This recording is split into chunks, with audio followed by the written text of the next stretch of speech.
Musique, théâtre et humour sont à l'honneur au mois d'octobre à la ferme de Bel-et-Bas, théâtre de Guyancourt. Pour en parler avec nous, je reçois aujourd'hui Johan Lavabre, directeur de la ferme de Bel-et-Bas, théâtre de Guyancourt. Bonjour et bienvenue sur Sensation. Merci. Alors le 3 octobre, les citoyens sont invités à une soirée au théâtre de la ferme de Bel-et-Bas. Que nous réserve cette soirée ? Alors voilà, on a pris l'habitude de démarrer maintenant nos saisons par des bals, des soirées donc dansantes. Alors on espère que les conditions sanitaires nous permettront de faire un bal, et pardonnez-moi le jeu de mots, qui ne soit pas un bal masqué, parce que c'est pas l'idée. Voilà. Néanmoins, si jamais il y avait des contraintes sanitaires spécifiques, le bal se transformerait en concert. Donc voilà, quoi qu'il en soit, la date devrait avoir lieu. C'est un bal qui va marquer le démarrage du festival Imago Arrêt Handicap, qui est un festival sur toute l'Île-de-France qui vise à promouvoir les artistes en situation de handicap. Donc un sujet important. Et là, en fait, c'est la troupe du théâtre du Cristal qui chante, qui entraîne le public dans la danse. Alors c'est vraiment un bal populaire, c'est vraiment des chansons que tout le monde connaît, et c'est un grand moment pour célébrer le vivre ensemble dans le respect de la différence et le droit à la différence, tout en étant égaux. C'est une de vos valeurs, justement Oui, évidemment, c'est important à plein de niveaux, quoi. Le théâtre est porteur de beaucoup de valeurs, dont celle-là. Et doit être ouvert à tous. Absolument. Le 6 octobre, Isabelle Olivier sera en concert à l'Auditorium de la Batterie. On écoute un extrait et on en parle juste après.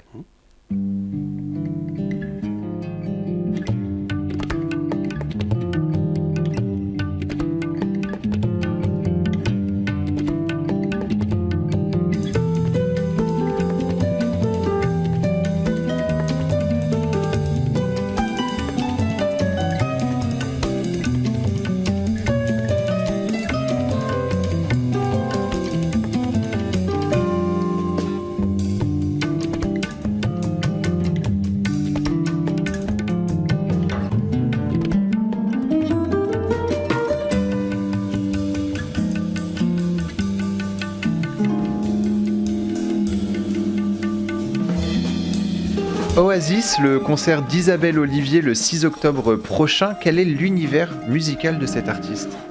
C'est inclassable. Isabelle est une artiste. Voilà. D'ailleurs, le nom de sa compagnie s'appelle Métamorphose, et ça dit à quel point elle est capable de passer d'un univers à un autre. Isabelle est artiste associée à la ferme de Bel-et-Bas en tant que compositrice et harpiste de jazz. Alors, vous voyez déjà, harpiste de jazz, on n'est pas habitué tout à fait à ça. Et là, c'est un album qui est né de sa rencontre avec Rez Abbasi, un grand guitariste de jazz d'origine pakistanaise, new-yorkais. Qui a eu un Grammy Award, donc vraiment un grand musicien. Et c'est la rencontre de ces deux univers de cordes, harpe et guitare. Et puis, vous l'avez entendu également, deux univers de percussion très différents, puisqu'on a des tablas, percussion indienne, et une batterie. Donc voilà, un quartet très singulier. Mais voilà, des musiques extrêmement envoûtantes, des mélodies extrêmement prenantes, des rythmes entraînants. Ça va être une très belle soirée. Et ça promet. Je vais vous poser une question. Comment élever un enfant dans une société comme la nôtre ? C'est la question que se pose Audrey Vernon dans son nouveau spectacle Billion Dollar Baby. Quel est le sujet de fond de ce spectacle ? Voilà, Audrey Vernon est une humoriste qui a la dent dure pour critiquer son époque. Alors son précédent spectacle s'appelait Comment épouser un milliardaire. Elle a résolu cette question, et maintenant, effectivement, Audrey attend un bébé de ce milliardaire, et elle lui écrit une lettre, en gros, pour le préparer à venir dans ce monde qui va prendre un peu les allures d'un escape game. C'est-à-dire qu'effectivement, ça pose un peu toute la question. C'est une question complexe, la question de se dire, mais quelle responsabilité on a de mettre au monde un enfant dans un univers qui peut faire peur, mais en même temps, est-ce qu'on peut pas aussi se dire que ces enfants seront la solution pour changer ce monde ? On a un côté critique de la société, mais toujours avec l'amour de cette dernière malgré tout, et puis le désir d'avancer et l'espoir aussi de changer les choses. Les humoristes comme Audrey Vernon qui critiquent le monde, le critiquent d'abord parce que ce ne sont pas des misanthropes, ce sont des humoristes qui aiment les gens, je crois, foncièrement, et l'humanité bien sûr. Ouais. Et ça sera le 9 octobre du coup. Le 13 octobre, place au théâtre avec L'Hérital, un texte de François Cavana et mis en scène par Mario Putsutu. On écoute un extrait, on en parle juste après. Maman, est tombé sur sa chaise. Le ciel s'écroulait.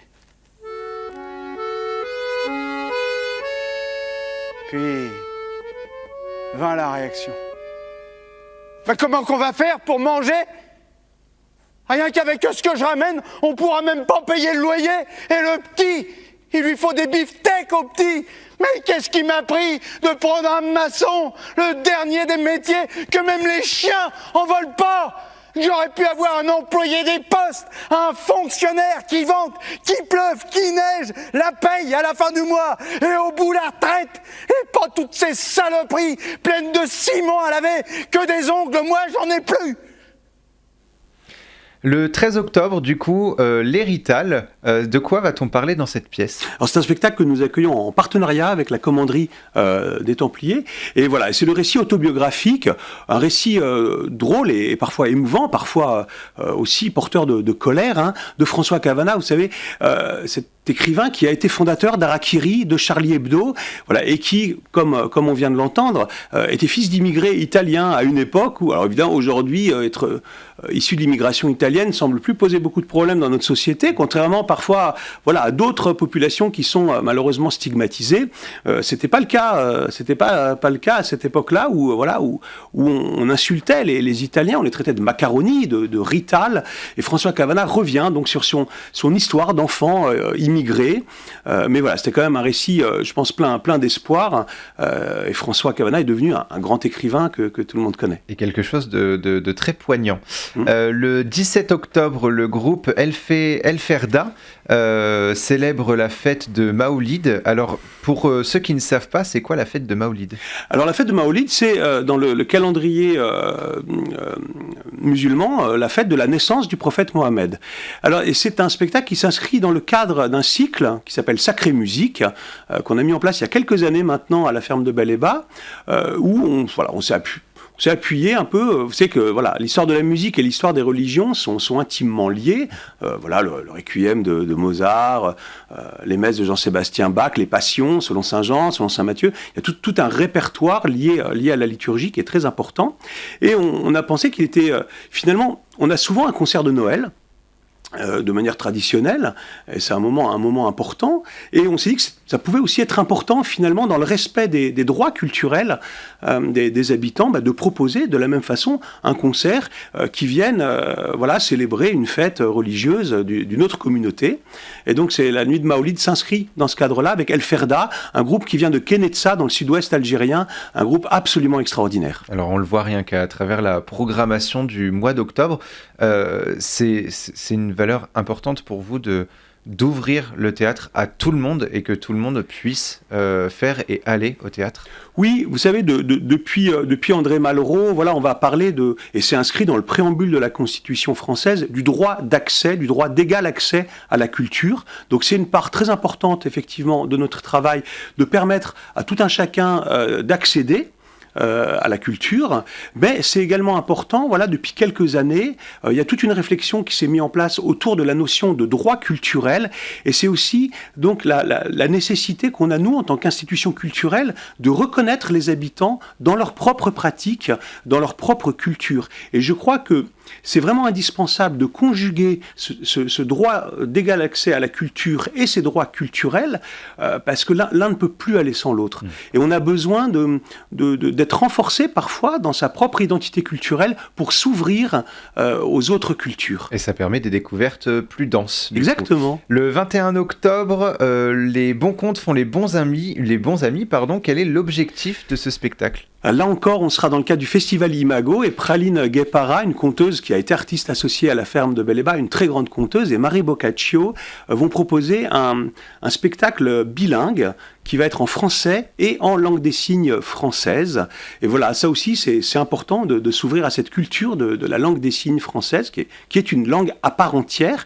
Il ne s'agit pas de sous-titrer finalement un spectacle, mais vraiment de compter avec les lèvres, avec les doigts, un très très joli spectacle qui s'adresse aux tout petits à partir de 2 ans.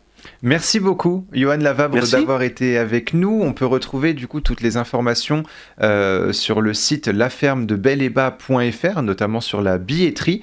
Et pour revoir ou réécouter cette émission, rendez-vous sur notre site ou notre chaîne YouTube Radio Sensation.